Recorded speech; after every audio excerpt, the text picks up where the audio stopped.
Hello friends, welcome back our YouTube channel exam का पंचनामा। तो फ्रेंड्स, हम लोगों ने लास्ट दो वीडियो में कारखाना अधिनियम 1948 से रिलेटेड कुछ इंपॉर्टेंट क्वेश्चंस को डिस्कस किया था। तो फ्रेंड्स, उसी सीरीज को आगे बढ़ाते हुए आज हम लोग अप्रेंटिस एक्ट 1961 से रिलेटेड कुछ इंपॉर्टेंट क्वेश्चंस को डिस्कस करने वाले हैं। तो चलते हैं फ्रेंड्स आगे की ओर।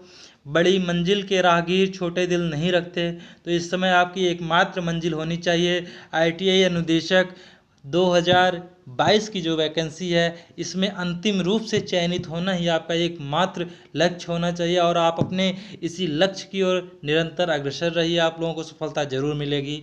तो चलते हैं अपने पहले क्वेश्चन की ओर।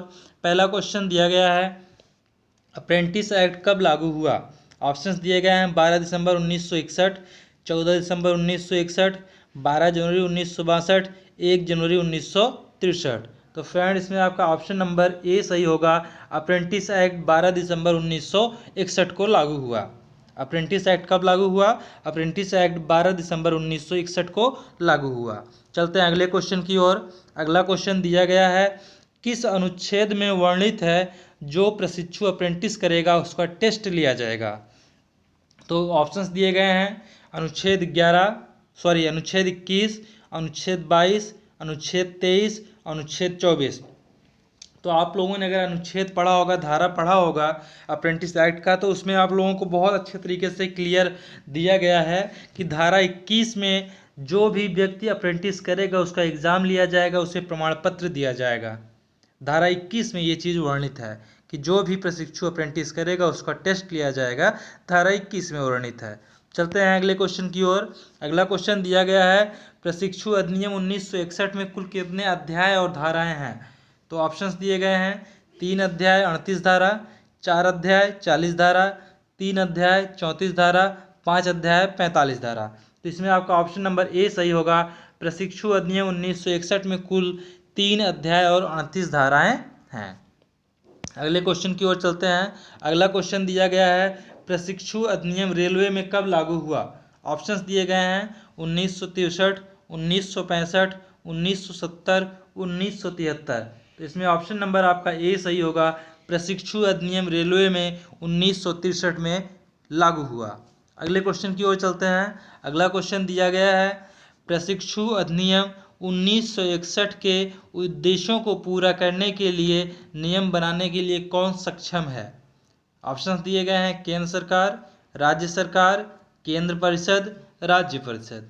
इसमें आपका ऑप्शन नंबर ए सही होगा, केंद्र सरकार। प्रशिक्षु अधिनियम 1961 के उद्देश्यों को पूरा करने के लिए केंद्र सरकार नियम बनाने के लिए सक्षम है। अगले क्वेश्चन की तरफ चलते हैं। अगला क्वेश्चन दिया गया है, प्रशिक्षु अधिनियम 1961 में यदि प्रशिक्षु और नियोक्ता के बीच विवाद हो जाता है तो विवादों का निपटारा किस धारा के अंतर्गत किया जाएगा? तो ऑप्शंस दिए गए हैं धारा 20, धारा 17, धारा 24, धारा 26। इसमें आपका ऑप्शन नंबर ए सही होगा, धारा 20। प्रशिक्षु अधिनियम 1961 में यदि किसी प्रशिक्षु और नियोक्ता के बीच विवाद हो जाता है तो विवादों का निपटारा धारा 20 के अंतर्गत किया जाएगा। अगले क्वेश्चन की तरफ चलते हैं। अगला क्वेश्चन दिया गया है, प्रशिक्षु और नियोक्ता के बीच विवादों का निपटारा कौन कराएगा? राज्य सरकार, केंद्र सरकार, शिक्षुता सलाहकार और केंद्र परिषद। तो इसमें ऑप्शन नंबर आपका सी सही होगा। प्रशिक्षु और नियोक्ता के बीच विवादों का निपटारा शिक्षुता सलाहकार कराएगा। और किस धारा के तहत कराएगा? तो प्रशिक्षु और नियोक्ता के बीच विवादों का निपटारा धारा 20 के तहत शिक्षुता सलाहकार कराएगा। अगले क्वेश्चन की तरफ चलते हैं। अगला क्वेश्चन दिया गया है, अप्रेंटिस एक्ट 1961 में नियम बनाने की शक्ति का वर्णन किस धारा में है? अप्रेंटिस एक्ट 1961 में नियम बनाने की शक्ति का वर्णन किस धारा में किया गया है? ऑप्शंस दिए गए हैं धारा 35, धारा 36, धारा 37, धारा 38। तो इसमें आपका ऑप्शन नंबर सी सही होगा, धारा 37। अप्रेंटिस एक्ट 1961 में नियम बनाने की शक्ति का वर्णन धारा 37 में किया गया है।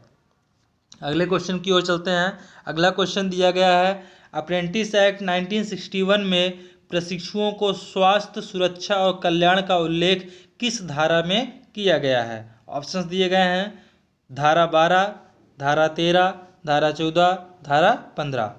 तो इसमें ऑप्शन नंबर आपका सी सही होगा, धारा 14। अप्रेंटिस एक्ट 1961 में प्रशिक्षुओं का स्वास्थ्य, सुरक्षा और कल्याण का उल्लेख धारा 24 में किया गया है। अगले क्वेश्चन की तरफ चलते हैं। अगला क्वेश्चन दिया गया है, अप्रेंटिस एक्ट 1961 में अनुसूचित जातियों और अनुसूचित जनजातियों के लिए आरक्षण का उल्लेख किस धारा में किया गया है? ऑप्शंस दिए गए हैं, धारा 2, धारा 3, धारा 4, धारा 5। इसमें आपका ऑप्शन नंबर बी सही होगा, धारा 3। अप्रेंटिस एक्ट 1961 में अनुसूचित जातियों और अनुसूचित जनजातियों के लिए आरक्षण का उल्लेख धारा 3 के अंतर्गत किया गया है।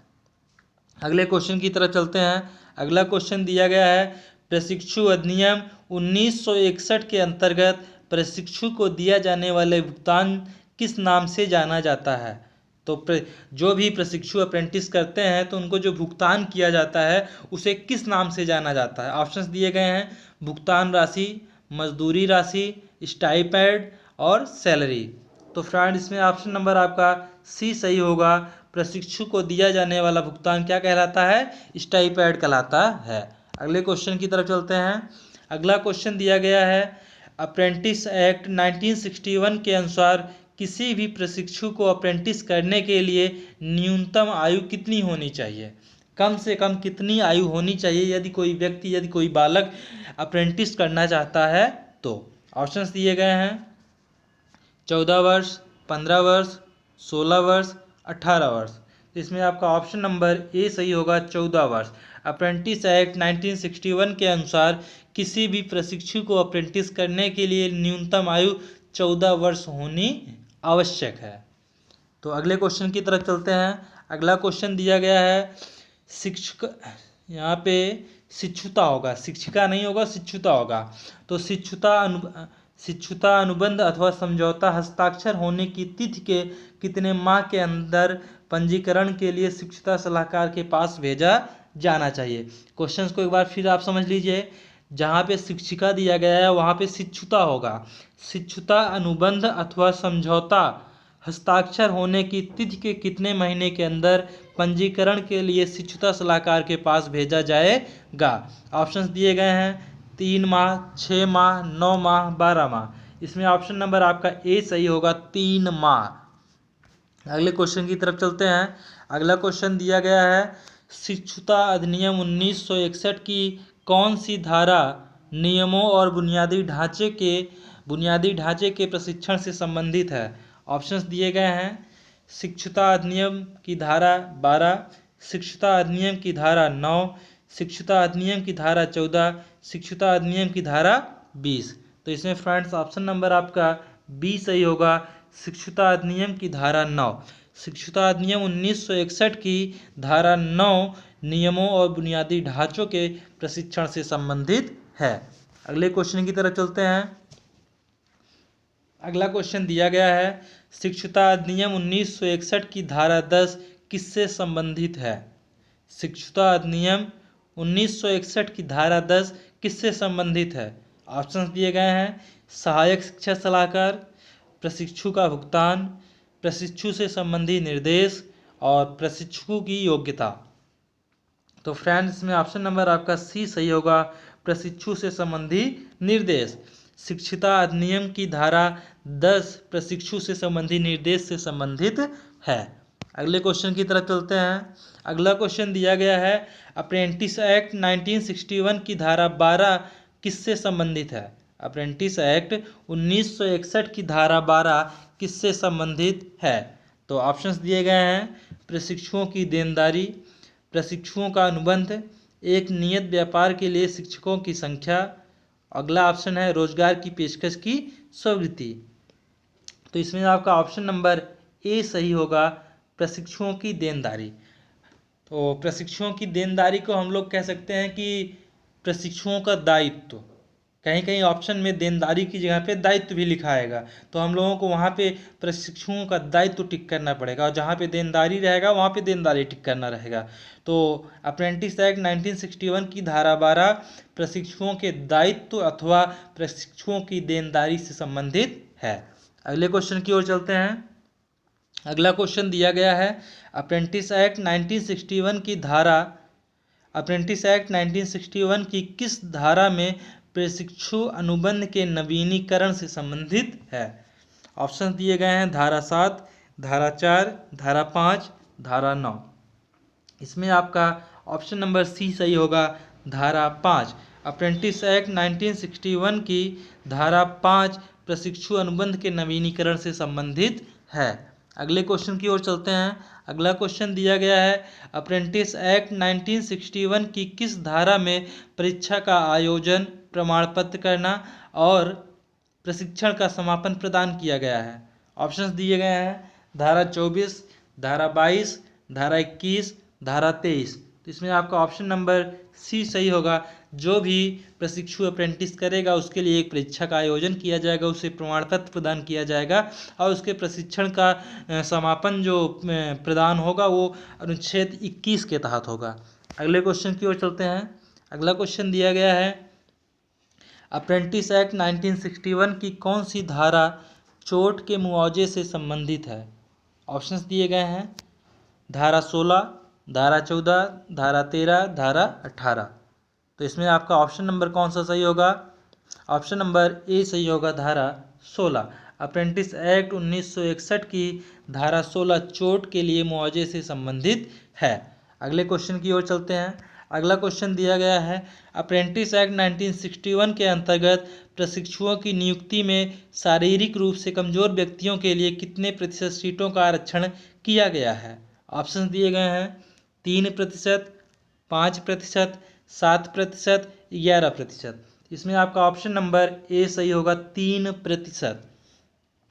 अप्रेंटिस एक्ट 1961 के अंतर्गत प्रशिक्षुओं की नियुक्ति में शारीरिक रूप से कमजोर व्यक्तियों के लिए 3% सीटों का आरक्षण का निर्णय लिया गया है। अगले क्वेश्चन की तरफ चलते हैं। अगला क्वेश्चन दिया गया है अप्रेंटिस एक्ट 1961 के किस धारा में परिषदों के गठन का उल्लेख है। अप्रेंटिस एक्ट 1961 की किस धारा में परिषदों के गठन का उल्लेख है। ऑप्शंस दिए गए हैं धारा 24, धारा 25, धारा 26, धारा 27। तो इसमें ऑप्शन नंबर आपका ए सही होगा, धारा 24। अप्रेंटिस एक्ट 1961 को धारा 24 में परिषदों की गठन का उल्लेख किया गया है। अगले क्वेश्चन की ओर चलते हैं। अगला क्वेश्चन दिया गया है अप्रेंटिस एक्ट 1961 की किस धारा में शिक्षुता सलाहकार का उल्लेख किया गया है। ऑप्शंस दिए गए हैं धारा 27, धारा 28, धारा 26, धारा 25। तो इसमें आपका ऑप्शन नंबर सी सही होगा, धारा 26। अप्रेंटिस एक्ट 1961 की धारा 26 में शिक्षुता सलाहकार का उल्लेख किया गया है। अगले क्वेश्चन की ओर चलते हैं। अगला क्वेश्चन दिया गया है प्रशिक्षु की परिभाषा का उल्लेख किस धारा के अंतर्गत किया गया है। तो प्रशिक्षु की परिभाषा का उल्लेख धारा 2A के अंतर्गत किया गया है। प्रशिक्षु की परिभाषा का उल्लेख धारा 2A के अंतर्गत किया गया है। तो एक बार हम लोग कुछ इसके जो इम्पोर्टेंट धाराएं हैं उसको हम लोग रिवीजन कर लेते हैं। तो धारा 1 क्या दिया गया है, इसका शीर्षक दिया गया है। अप्रेंटिस एक्ट कहाँ पे लागू होगा, कहाँ पे उसका विस्तार होगा, उसका शीर्षक दिया गया है उसमें। धारा 2 में क्या दिया गया है, धारा 2 में परिभाषा दी गई है।